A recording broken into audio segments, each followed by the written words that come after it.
د هر یو مسافر د ژوند قصه ده او اختر دی د خپل ارمان په وینو مې خوله سره ده او اختر دی. وایا زما مور او داجی څنګه دي، زما واړه بچي څنګه دي، هغه ګلونه ګلالي څنګه دي. په زړه کې مې بس دغه تلوسه ده او اختر دی د خپل ارمان په وینو مې خوله سره ده او اختر دی. بېګا مې خوب لیدو غوغا جوړه وه د کور انګڼ کې مې ژړا جوړه وه زما وجود کې کربلا جوړه وه زما د کور نوتې جنازه ده او اختر دی د خپل ارمان په وینو مې خوله سره ده او اختر دی. په خوله کې به یې هرې یو اسویلي چغې وهلې، بېګا خواته دیره کې یو سړي چغې وهلې، والله په نیمه شپه کې لیوني چغې وهلې. یو ټکی به یې راکړو چې مور مې مړه ده او اختر دی د خپل ارمان په وینو مې خوله سره ده او اختر دی.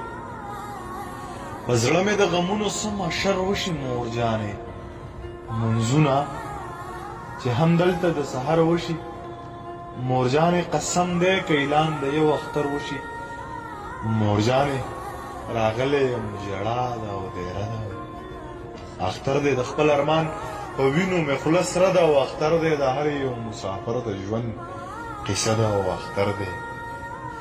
راغلی یم د وړو بچو د غمه یقین وکه، قسم په خدای بس مړی درځمه، یقین وکه که نور دلته ایثار شم دلته مرمه.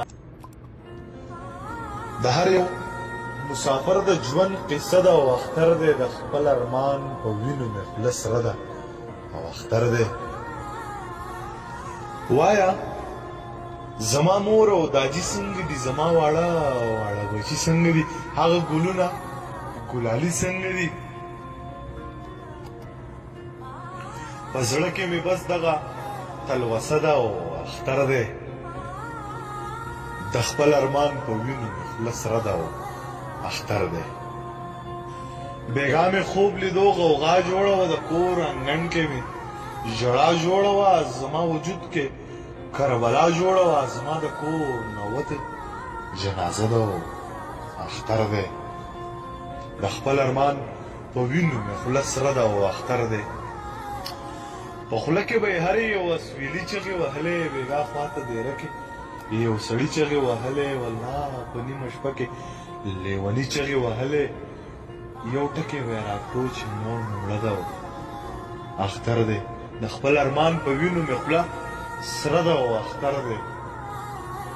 په زړه مې د غمونو څه مشر وشي مور جانې، منځونه چې هم دلته د سحر وشي مور جانې، قسم دی که اعلان د یو اختر وشي مور جانې، راغلی یم ژړا ده او دیره ده اختر دی د خپل ارمان په وینو مې خوله سره ده او اختر دی د هر یو مسافر د ژوند قصه ده او اختر دی.